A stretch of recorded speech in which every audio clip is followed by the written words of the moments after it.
যে আগষ্ট মাহৰ প্ৰথম সপ্তাহৰ পৰাই মই চেষ্টা কৰিম 2 বা 3 আগষ্টৰ পৰাই আপোনালোকে অৰুণোদয় আঁচনি আগৰ দৰে লাভ কৰিব। আগষ্ট মাহৰ পৰা অৰুণোদয় আপোনালোকে মাহেকীয়া নিয়মিতভাৱে পাই থাকিব আৰু আপোনালোকে অলপো চিন্তা কৰিব নালাগে। সেই ধৰণে আমি যিটো কম দামত চেনি বা দাইল দি আছিলোঁ, সেই আঁচনিখনো আমি আগষ্ট মাহৰ পৰাই আৰম্ভ কৰিম। অৱশ্যে আমি ইয়াক অকণমান নতুন ৰূপত লৈ আহিম। সেই বিষয়ে আমাৰ পূৰ্ণাংগ বাজেটত আপোনালোকে শুনিবলৈ পাব।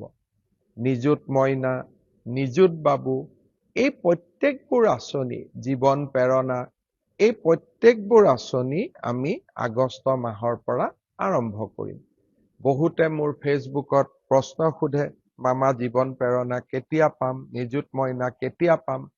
আমি গোটেইবোৰ আঁচনি আগষ্ট মাহৰ পৰা আপোনালোকক দিয়া ব্যৱস্থা কৰিম আৰু তাৰ পিছত সমগ্ৰ সময়ছোৱাত আপোনালোকে এই আঁচনি নিৰবিচ্ছিন্নভাৱে পাই থাকিব।